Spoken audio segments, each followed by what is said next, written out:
Assalamualaikum warahmatullahi wabarakatuh. Hari ini kita ketemu lagi di perkuliahan menulis kreatif. Kalau minggu-minggu lalu sudah saya kasih tugas untuk bikin apa yang namanya eh, tulisan kreatif tentang profil pribadi, tentang profil kalian masing-masing, dan juga soal eh, ringkasan tentang orang-orang penulis terkenal kayak begitu. Tujuannya apa? Saya mencoba bagaimana kalian sendiri yang menemukan soal bakat dan minat. Jadi kalian bisa ngukur tuh sebenarnya kalian punya bakat apa nggak sih di bidang penulisan kayak begitu. Yang kedua, kalau misalnya bakatnya kurang, sedang gitu ya, syukur-syukur kalau besar ya, tentu mulai dilatih, dipikirkan bagaimana menanamkan minat yang lebih banyak kayak begitu. Bedanya saya dengan kalian misalnya ya, adalah mungkin pada bakat ya, bakatnya saya lebih banyak mungkin ya. Tapi yang kedua, bisa jadi karena minat saya yang lebih tinggi dibandingkan kalian kayak gitu. Nah, saya mencoba membaikkan itu semua biar kalian bisa memahami persoalan kreativitas ini. Itu dimulai bukan dari siapa-siapa, tapi dari kita sendiri kayak begitu. Nah, mudah-mudahan kalau kalian bisa saling membandingkan tulisan yang pribadi masing-masing ya, terus saling membaca juga tuh tulisan teman-teman di blognya masing-masing ya, bisa saling membandingkan tuh bagaimana satu sama lain bisa menemukan bagaimana ya bakat si Anu ya, bagaimana kan bakat si Anu ya, dan seterusnya kayak begitu sampai ketemu oh ternyata mereka juga sama ya bakatnya biasa-biasa saja kayak begitu. Nah kalau biasa-biasa saja tentu saja harus ditunjang dengan soal minat kayak gitu, itu harapannya. Nah begitu juga begitu masuk ke tulisan kedua itu soal bagaimana eh, orang-orang ternama memiliki bakat dan memiliki minat terhadap bidang yang ditekuninya sehingga mereka jadi orang terkenal. Nah itu kita belajar dari mereka kayak begitu. Awal-awal saya nulis juga sama, itu harus berguru secara imajinatif ya ke orang-orang yang saya pikir sangat hebat seperti Cak Nun gitu ya, MH Ainun Najib gitu ya, atau ke Kang Jalaluddin Rahmat kayak gitu ya. Dan banyak lagi nama. Saya baca pengutusan mereka dan saya belajar. Nah saya harapkan kalian bisa tuh belajar itu, bahkan satu sama lain belajar ke teman-teman sendiri. Lihat karya-karyanya bagaimana tuh dia mengusung gagasan, bagaimana dia menghimpun gagasan, lalu bagaimana teman-teman tuh mengerucutkannya menjadi premis kayak begitu ya. Bagaimana di ide yang banyak itu dikecilkan menjadi ide-ide yang lebih spesifik lagi kayak begitu. Lalu tiga, bagaimana dia menentukan diksi, menentukan judul yang dahsyat buat tulisannya. Itu belajar. Yang berikutnya keempat adalah bagaimana menyusun lirik pertama itu ya. Alinea pertama tuh tulisan satu kalimat atau dua kalimat ya, yang kira-kira bisa menarik pembaca tuh untuk menonton, untuk membaca langsung secara keseluruhan tulisan itu. Nah itu perlu latihan, itu perlu belajar. Nah salah satu cara belajarnya adalah membaca dulu tulisan orang. Dan yang terakhir yang kelima adalah bagaimana merangkai himpunan data yang sudah terhimpun itu menjadi sebuah cerita. Terus secara kronologi, nggak usah yang susah-susah, kronologi kayak mungkin dari A sampai Z. Nah satu sama lain belajar dari situ. Nah kali ini yang buat nambah pengetahuan tentang kalian tentang kreativitas, saya akan mencoba menjelaskan lagi itu apa sih kreativitas gitu ya. Jadi kalian selama ini masih ambil sana sini dari berbagai googling mungkin ya, saya coba tanamkan lagi itu apa yang disebut kreativitas, bahwa ketika bicara tentang kreativitas adalah kita bicara soal bagaimana kita tuh menyadari itu bahwa kita punya sikap, kita punya pengalaman pribadi, terus ternyata kita tuh gak berbeda satu sama lain. Tadi selalu saya singgung soal bakat dan minat kayak gitu. Contoh paling gampang tuh saya selalu ngasih lihat tuh soal ilustrasi foto tuh ya. Foto anak kecil, saya ambil dulu, saya lupa ini karena saya bikin sekitar 12 tahun yang lalu. Bocah lompat dari atas ketinggian tentunya, saya nggak tahu dari kerbau atau dari mana pokoknya dia akan lompat ke sungai kayak gitu, terus ada percikan air di belakangnya. Jadi ini kan mungkin diambil dengan satu speed yang rendah sehingga efek air muncratnya itu kelihatan kayak begitu. Bukan soal fotografis yang kita singgung kayak gitu, tapi saya cuma mau menggambarkan bagaimana seorang bocah pengen dapat kesenangan di kampungnya ya, lompat dari tempat tinggi ke sungai. Buat mereka tuh bahagia kayak begitu, sederhana sekali bahagianya, dan tidak semua orang paham situasi itu kayak gitu ya. Buat mereka cukup bahagia tuh tidak ke kolam renang besar, tapi ke kali, ke sungai kayak gitu, lompat. Nanti selesai lompat balik lagi, lompat lagi dan seterusnya. Padahal di balik aksi lompatnya itu menyimpan risiko bahaya. bahaya cemplung, bahaya patah dan seterusnya. Tapi demi kesenangan itu anak itu ambil risiko dia tidak lagi punya takut, tidak ada lagi rasa ragu, lompat aja, lalu alami, lama-lama setiap hari rutin kayak begitu. Dan itu yang coba kita pelajari itu bagaimana ini juga terjadi ke sisi kreatif kayak begitu. Sisi kreatif itu bagaimana? Yaitu harus punya keberanian, bahwa kita tuh harus berani mengeksplor apa yang kita punya. Apa yang kita punya itu tadi bakat, bagaimana itu minat kayak begitu dan seterusnya. Nah, itu digali seperti bocah tadi lompat dari tempat tinggi untuk ke sungai kayak begitu. Yang kedua nih perlu juga pengalaman. Kalau kita belajar, saya pernah dapat materi ini dari dosen antropologi saya waktu di S1 gitu ya, bagaimana belajar dari pengalaman orang Jepang. Orang Jepang dikenal punya pengalaman sisi heroik ya, patriotisme yang tinggi dan itu jiwa samurai itu semacam kesatria yang memiliki jiwa yang sangat sangat bela gitu ya, peduli pada sekitar, membela tuannya dan seterusnya. Itu ditanamkan sejak mereka masih kecil melalui dongeng-dongeng. Jadi kita selama ini suka abai terhadap soal tradisi lisan tuh yang namanya dongeng. Kalau tidur, mama atau ibu sekarang jarang memberikan dongeng, tapi memberikan handphone. Kita suruh nonton, anak-anak suruh nonton YouTube atau dan seterusnya dari handphone. Padahal orang Jepang waktu zaman itu belum kenal handphone, menanamkan itu dari cerita tentang kepahlawanan yang dimunculkan dari cerita rakyat di Jepang kayak gitu. Dan itu yang membuat mereka punya yang namanya faktor N-Achi, atau kalau misalnya dipanjanginnya need for achievement kayak gitu. Jadi butuh prestasi, ada kebutuhan untuk mengaktualisasikan diri sepanjang masa. Maka kalau misalnya kita perhatikan orang Jepang punya etos yang tinggi buat bagaimana untuk menunjukkan diri dia, menunjukkan jati diri dia sebagai bangsa Jepang ya kayak begitu, karena mereka tanamkan. Nah, kita punya apa enggak tradisi seperti itu? Sebenarnya kita tuh terbiasa juga ya, ada tradisi di sana banyak. Kita kenal cerita Sangkuriang, cerita Situ Bangdit, itu rata-rata adalah dari dongeng dari mama kita atau nenek kita dulu kayak begitu. Nah sekarang sayangnya memang sudah mulai tergerus kayak begitu. Nah itu yang bisa saya ceritakan tuh, bagaimana buat penulis tuh butuh keberanian, dan satu lagi butuh modal yang dasar tuh, bahwa kita punya bakat mungkin ya, dan punya minat tinggi tuh. Jangan-jangan kita karena memang kita punya faktor N-Achi tadi yang sebenarnya sudah ditanamkan oleh orang tua kita. Tapi kalaupun belum, sekarang ya harus gali kayak begitu, harus dikejar tuh.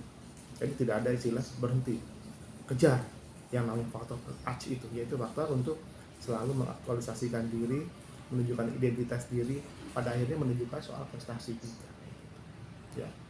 Dan pada akhirnya satu kata kunci adalah ketika orang bicara tentang minat, pasti lari soal ambisi ya, bahwa ambisi itu juga bukan sesuatu yang haram, bukan sesuatu yang dilarang, tapi itu adalah bagaimana kita membangun motivasi, terutama sebagai penulis ya begitu, atau di bidang-bidang kreatif itu perlu motivasi, perlu energi lebih dari dalam diri kita. Itu tentang kreativitas kayak gitu. Satu kata kunci yang bagus nih dari Dr. Guilford ya, Presiden Asosiasi Psikologi AS pada tahun 50-an, bahwa proses berpikir kreatif dimulai dari berpikir divergen. Berpikir divergen merupakan istilah untuk kemampuan menghasilkan sebanyak mungkin alternatif solusi terhadap sebuah masalah. Ini kutipannya dari Dr. Guilford. Nah, saya akan jelaskan soal bagaimana nih cara berpikir nih, yang berpikir yang tentu saja yang secara logika ya. Ada lagi kuliah namanya dasar-dasar logika tuh untuk menguraikan bagaimana persoalan seni berpikir kayak begitu.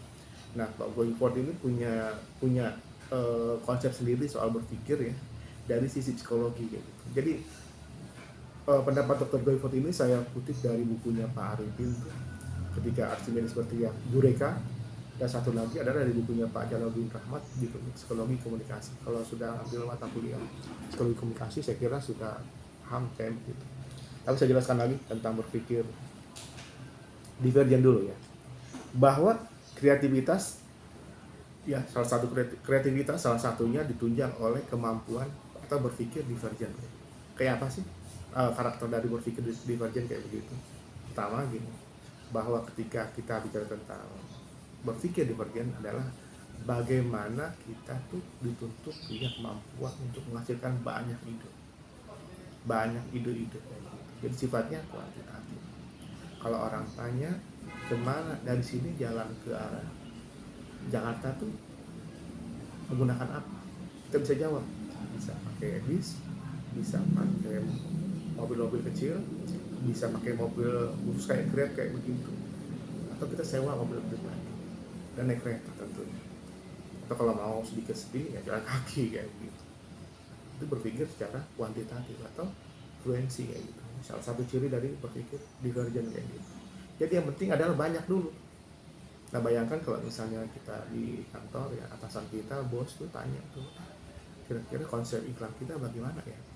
Nah Anda langsung dulu, bisa Pak gini Pak, 1 kita bikin iklan begini, 2 bikin baliho, 3 bikin flyer, 4 bikin bla.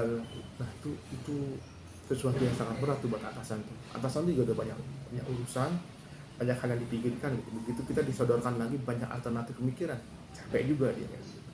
Nah ini ada persoalan tuh ketika kita ngomong tentang konsep divergennya Pak Wilford ini. Dan kita lepas dulu. Tadi ada ciri tentang fluensi ya, fluensi jadi berpikir banyak dulu secara kuantitas kayak gitu. Yang kedua, yang penting dia ada efek ada karakter flexibility. Yang penting ada alternatif. Ya karena banyak pasti alternatif ya. Bisa A, bisa ada plan B, bisa plan C dan seterusnya kayak gitu. Nah kita menjadi terbiasa tuh jadi banyak selalu nyusun 2 atau 3 rencana. Ide pertama, terus ada ide alternatifnya kayak gitu. Terus yang ketiga yang penting adalah soal original kayak gitu.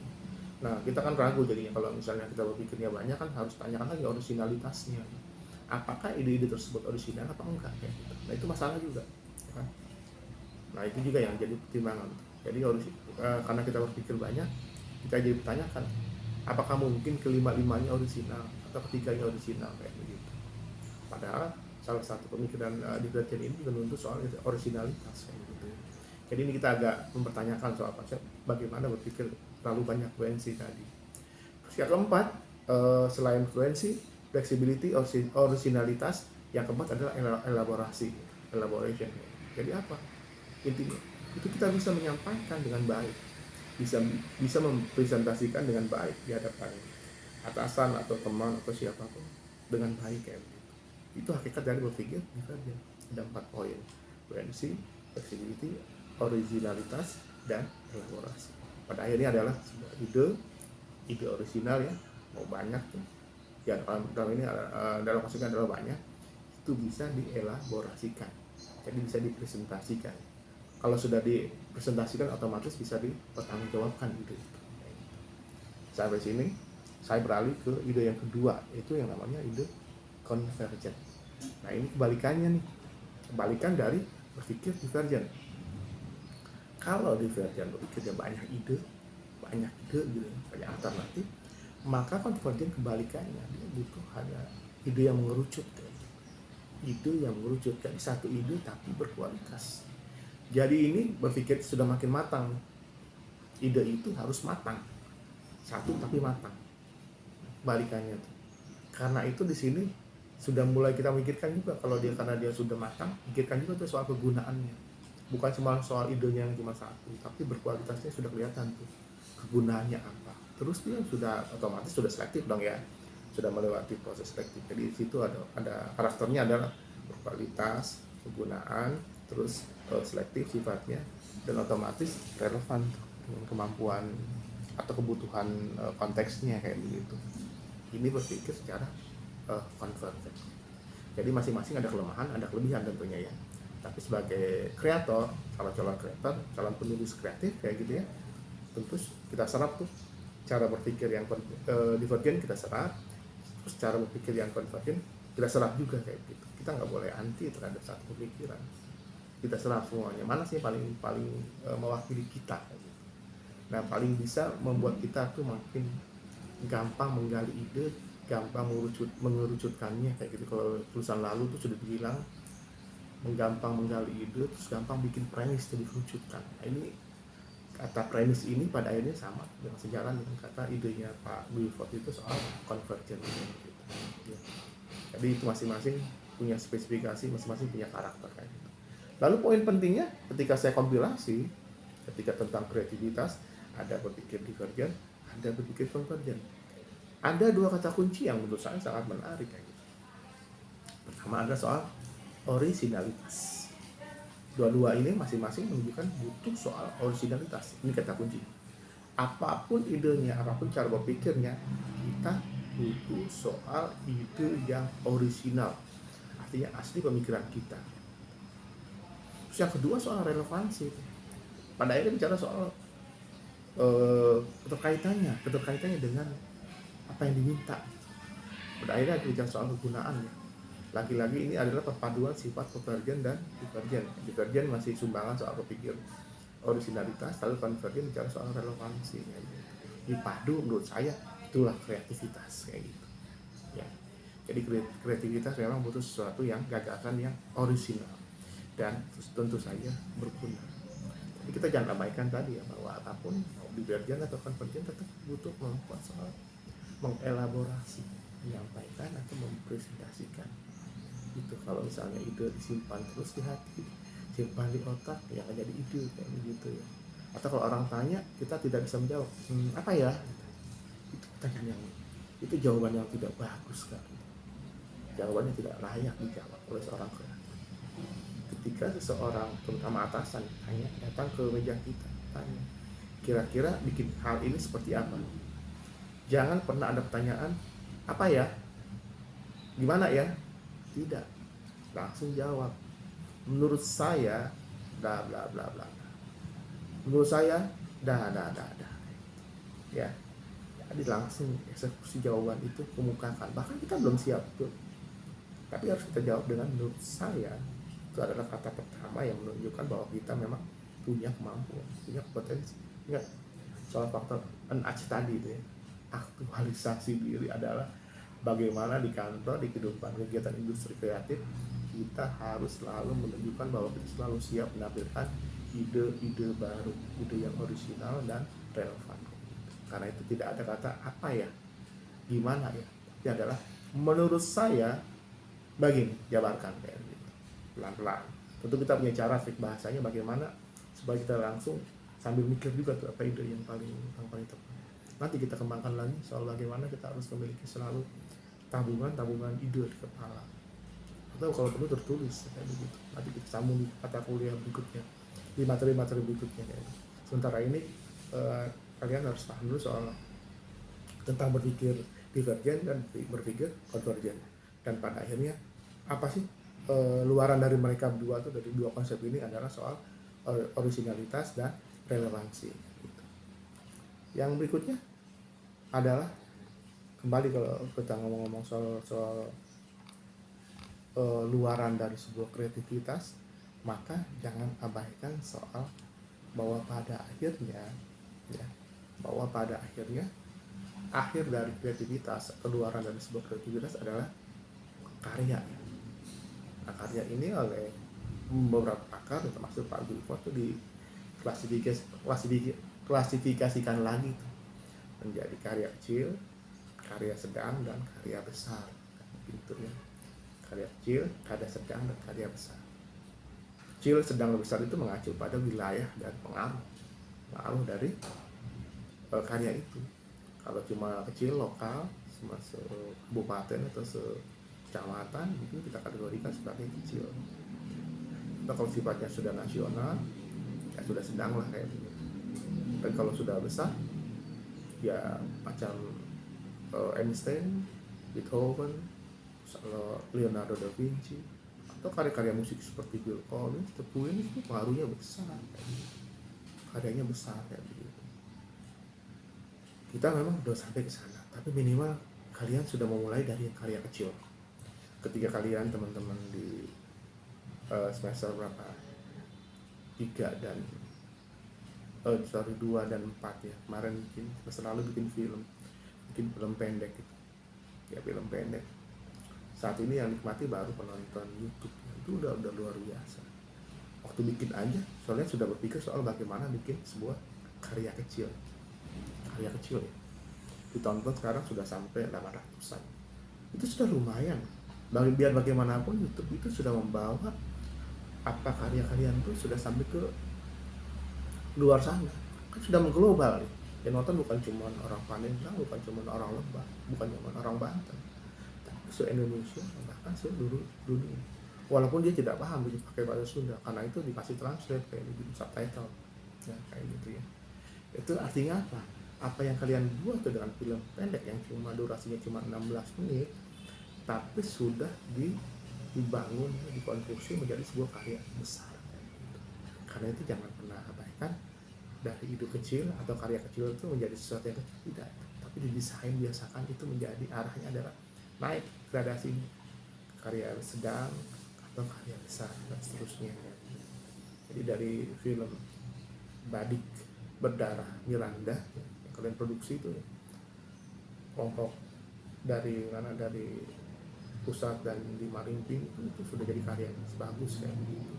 Jadi film berbahasa Sunda Banten itu sudah diekspos ke YouTube ya, dan sudah punya penonton yang sangat besar. Penontonnya adalah penonton dunia gitu ya. Jadi ini, jadikan ini motivasi bahwa sekarang tulisan kalian tuh baru naiknya cuma ke blog. Jangan berpikir blog itu yang nonton yang baca cuma Anda, yang baca cuma teman-teman Anda satu kampus. Tapi enggak, itu kan yang nonton pada akhir yang baca adalah orang dari seluruh Indonesia gitu. Atau siapapun seluruh dunia yang paham bahasa Indonesia tentunya. Kecil ya, cuma tulisan di blog, tulisan tentang orang-orang seniman-seniman atau penulis-penulis hebat Indonesia di blog. Dan yang ketiga tuh tulisan tentang dosen-dosen kalian itu di blog. Jadi kalian tuh sudah tuh, kalau misalnya orang PR atau orang marketing komunikasi sudah paham dengan konsep branding gitu kan. Kalian tuh sudah melakukan itu tuh, membranding. Pertama membranding tentang tulisan tentang diri sendiri ya. Terus dua, membranding para seniman-seniman hebat, para penulis hebat di Indonesia. Yang ketiga tuh sudah membranding dosen-dosen kalian, dibikin jadi terkenal mereka. Nah, itu kalian tuh sudah hebat. Jadi sudah paling tidak sampai 4 pertemuan ini sudah paham tuh, bagaimana kalian sudah bermain-main dengan bakat kalian. Main-main tanda kutip ya. Yang kedua, sudah bermain-main dengan persoalan minatan. Outputnya apa? Kreativitas. Jadi masalahnya kalian mau disebut orang kreatif apa enggak? Kalau sebagai orang komunikasi anti dengan istilah kreatif, dia tidak mau disebut kreatif, itu masalah besar. Itu saya selalu bilang kayak begitu, bahwa di era disrupsi digital ini, sebagai pelaku komunikasi kita dituntut selalu itu kemampuan presentasi. Makanya kita selalu ada presentasi. Kedua, kemampuan soal menulis kayak begitu. Tiga, kemampuan soal teknologi, yakin adaptif terutama dengan teknologi yang namanya media baru. Terus paham semuanya. Makanya kita ada kuliah media siber, ada kuliah jurnalistik dan seterusnya yang lebih mengarah pada kompetensi. Terus yang berikutnya yang kalah penting adalah kemampuan untuk selalu menampilkan soft skill. Ya, soft skill itu penting. Menjaga hubungan, cara berkomunikasi dengan baik, menjadi hubungan dengan teman, dengan atasan, kolega dan seterusnya gitu. Soft skill penting. Di atas semua hard skill tadi, kemampuan teknis, kompetensi adalah yang paling menentukan sekarang adalah persoalan soft skill. Makanya di kelas saya selalu mengharapkan terjadi perubahan sikap, perubahan cara komunikasi dan seterusnya. Akhirnya kalian ketika lulus sudah paham, sebagai lulusan ilmu komunikasi dari kampus yang hebat ini, ya jadi orang yang berguna, kerja di tempat yang layak, tidak lagi main di tingkat lokal, itu tinggi nasional atau perlu internasional. Kita sambung minggu depan dengan pembahasan yang lebih dahsyat lagi tentang kreativitas ya, terutama tentang bagaimana pemetaan pikiran kita, bagaimana konsep mind mapping dan seterusnya kayak gitu ya. Pada akhirnya kalian betul-betul makin banyak mendapatkan pasokan tentang kreativitas kayak gitu. Jadi ini makin jauh sebenarnya, memang makin rumit ya. Tapi saya imbangi dengan kalian latihan terus menulis kayak begitu. Sesuai namanya, menulis kreatif. Outputnya adalah aku menulis kreatif kayak gitu. Untuk implikasinya apa? Ya untuk kebutuhan jurnalistik oke, kemampuan kehumasan oke, kemampuan komunikasi pemasaran juga oke, dan kemampuan di bidang penyiaran juga bisa kayak gitu. Jadi akhirnya nanti apa namanya, learning outcome-nya tuh bisa jadi apa aja nanti. Makanya ini harus serius dan harus dapat sesuatu dari selama kuliah, selama 14 pertemuan ini. Sampai di sini, nanti kita sambung lagi pekan depan, tentu saja dengan materi yang lebih tajam lagi ke dalam soal kreativitas. Assalamualaikum warahmatullahi wabarakatuh. Tetap sehat ya.